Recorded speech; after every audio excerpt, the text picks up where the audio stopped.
Copyright disclaimer under Section 107 of the Copyright Act 1976.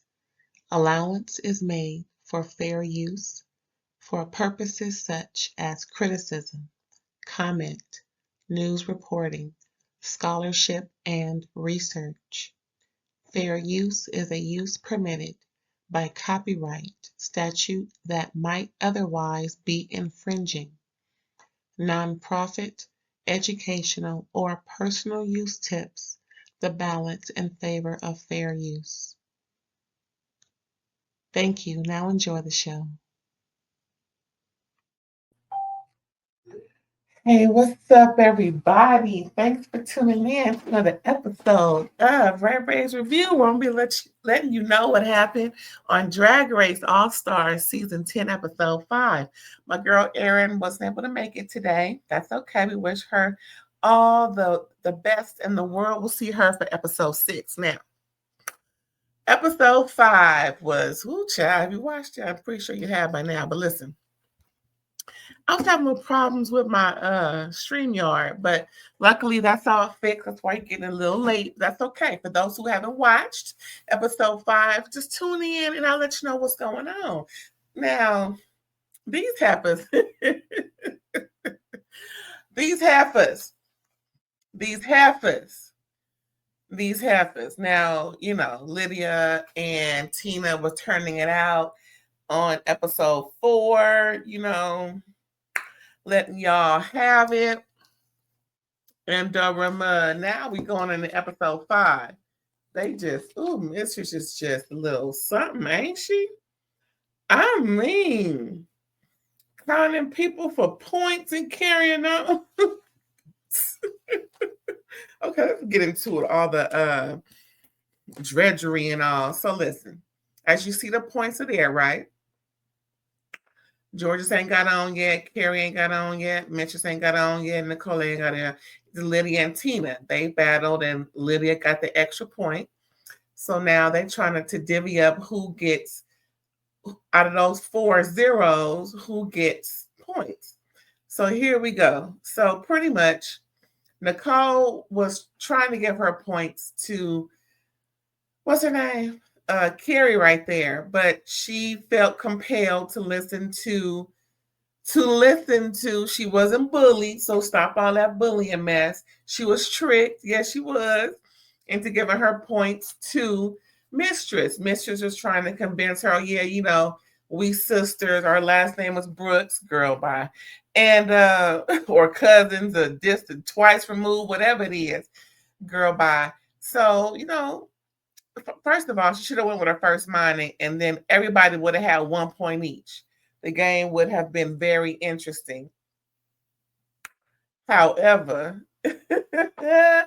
so like I said, Nicole ended up giving her points, but she felt compelled because she thought that she would get points right back, as Mistress said she would in the moment.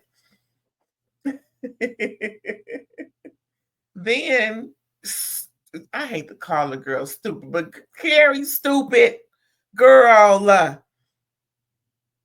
No, you should have given your points to Nicole. Well, listen, it didn't happen that way. So here we see Kerri giving her points to Jorgeous.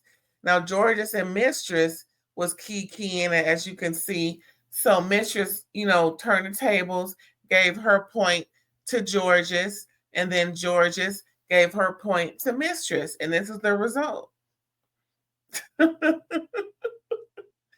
Gaped, child. If you don't know what gape is, the mouth of Nicole Brooks is gape.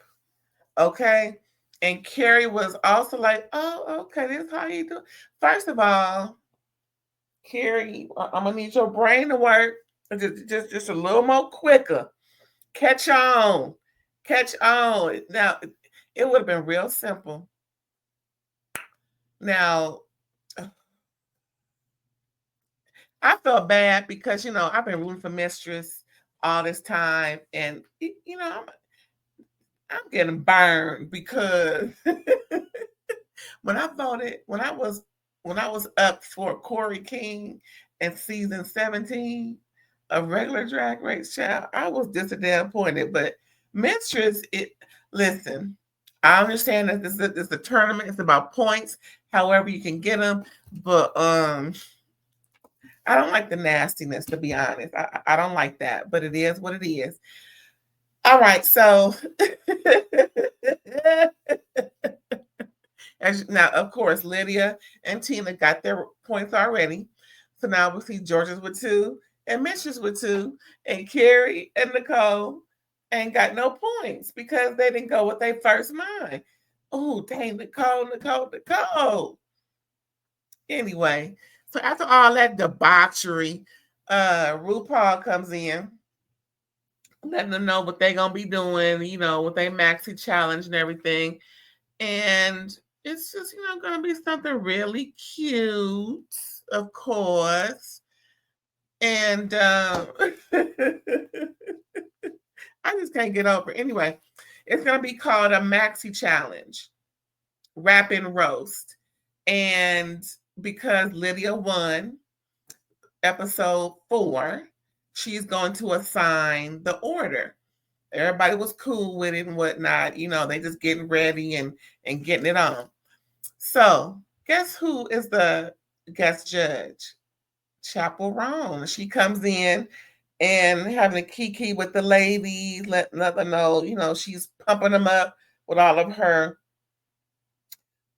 comments and commentary, and she's just really excited to be there. She's giving them a lot of great advice, and they're just stoked to see her there. She's one of the newer young girl pioneers of the queer community, letting folks know you can be queer and still do your big one, as it has been. Oh, that reminds me of Sylvester.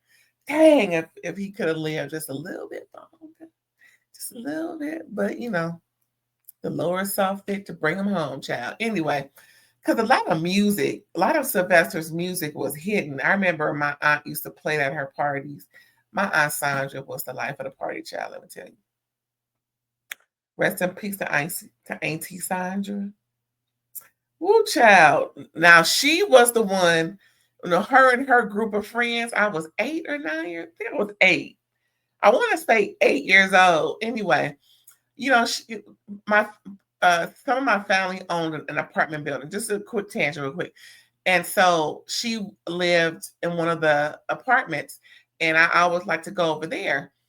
So, hang out. I love me some Auntie Sandra, and she'd be doing nails. The type of auntie that be doing this and doing that, and hair, and parties and friends over all the time. She was well known, and she had a daughter, my cousin Kelly.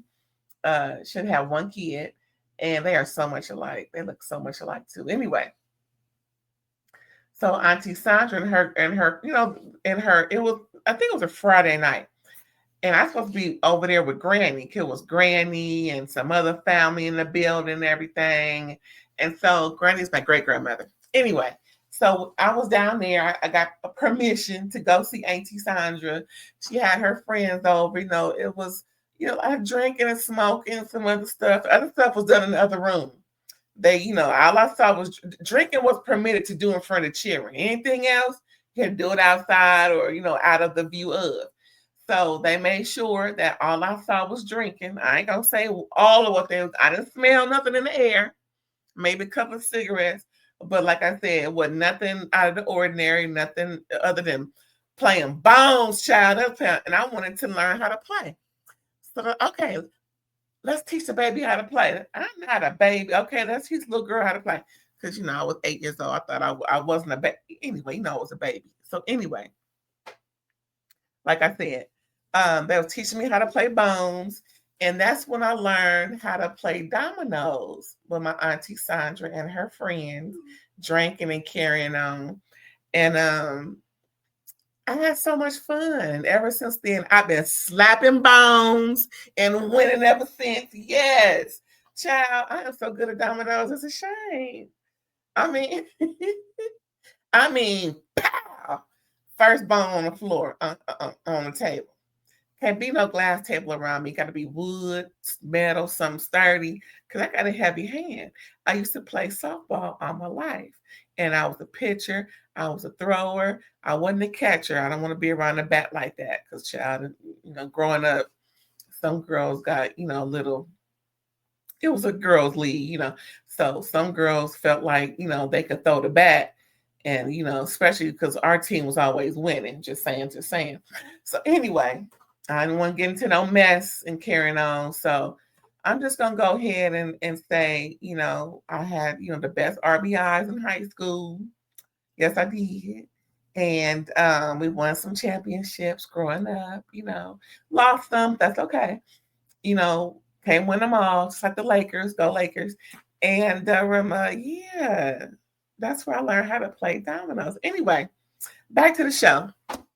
What was that? Oh, Chaperone. So she came through, lighting up the place and everything, playing in folks' hair, and they just had a real good time with her. Some folks in this picture, you don't know who they is because you you can't tell, but some of them you can. Anyway, that Jorgeous don't even look like herself. Okay. Anyway, so back to the show.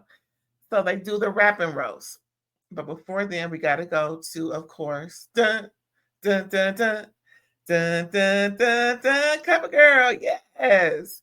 Look it. I think that was really cute. I love it when she do a slit. I want to see something real sexy on Rue. I mean, something that be like, oh, girl, what's going on over there? I mean, a slit to the white meat. Just oh, child. Anyway, so of course we got the incomparable Michelle Visage. All right, Animal Print. And now we got Ross Matthews. Okay. I like that tie.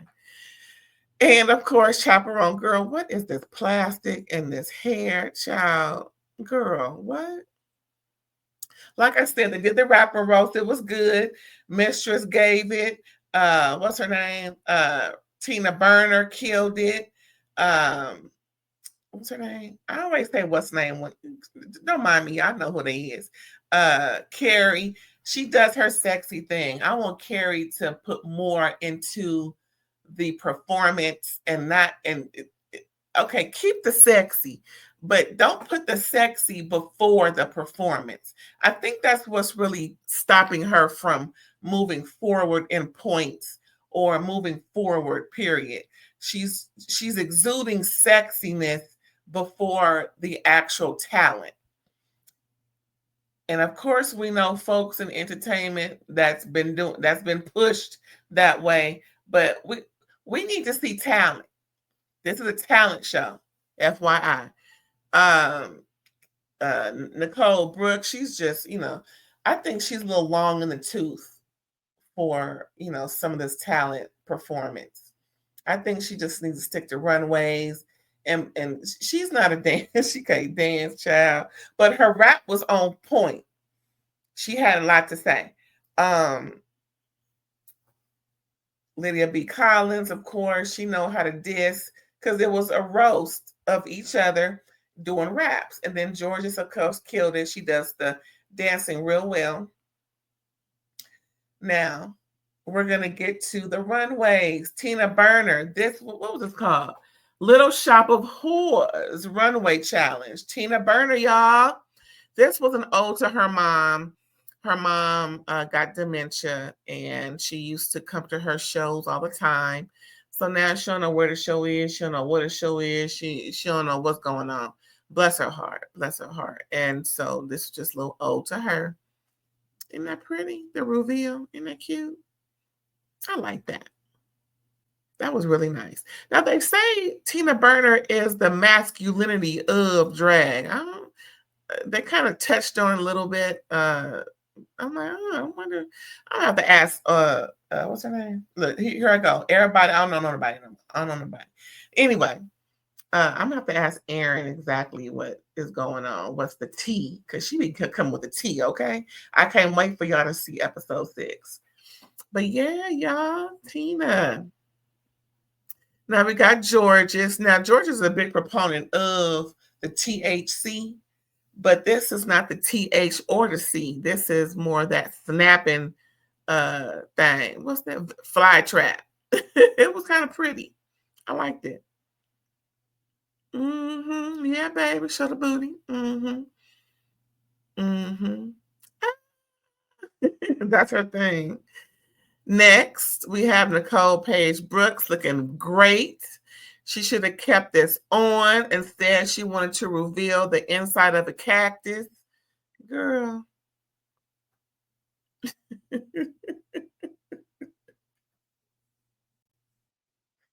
If this had more stuff on it, or perhaps a look, more drag, because drag means over the top, above, and beyond. And this ain't it, boo-boo. Lydia B. Collins, of course, feed me, Seymour. Child, okay. Of course, she made it, and she makes everything she does. She's talented and has an innovative eye. But I wasn't really too thrilled. I could have seen more, or it could have been more with the antics of it all, with that, Lydia 2 character that she's portraying as, if y'all remember Little Shop of Horrors, if you know, you know. I thought it was kind of cute. Anyway, Mistress Isabel Brooks. I've never seen this character. It didn't give me plant at all, but they loved it. This is the back. Okay, I kind of see the plant, but it's also a play on some gaming type of character. I don't game, so I don't know, child.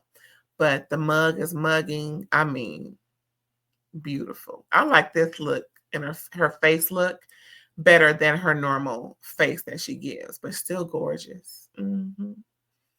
Kerri Colby, I thought this was excelente. Here we go, but I'm busting out. And then boom. Again, sexiness exudes the talent, baby. Yes. Get it, mama. And of course, the two winners are the two dominatrix of the points, Mistress Isabel Brooks and Jorgeous. Yes. And they battle it out, duke it out over Hot to Go by Chaperone. I'm not not so familiar with her. I know she's a performer, singer. She has a great voice. I haven't heard any of her music, but this song was kind of catchy. I think I may tune in a little bit to see what she's really giving. And they both won. It was a tie, so they both get half a point. I wonder what it's going to be and how it's going to play out in the end. Child, so listen. So now, these are the points. Lydia got 3. Jorgeous and Mistress got 4.5. Tina got 2 points, baby. Kerri and Nicole has 0, child. What is we gonna do? What is we gonna do? What is we gonna do? I know they mad, but they got this show face, and now you can't look like that all the time. But that's her normal face, y'all. But Kerri is just, I'm here to play the game, and it is what it is. Girl, you need to just, you're gonna have to just, let it out. But anyway, some people aren't, so what do you call it? Some people aren't just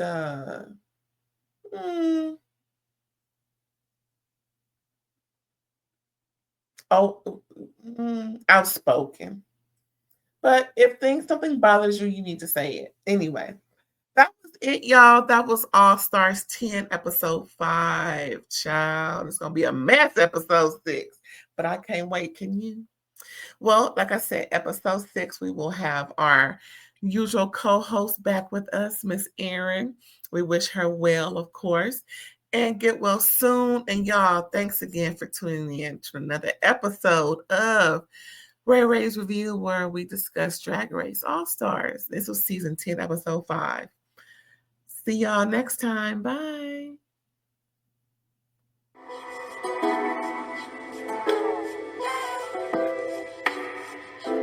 RAERAEs all day.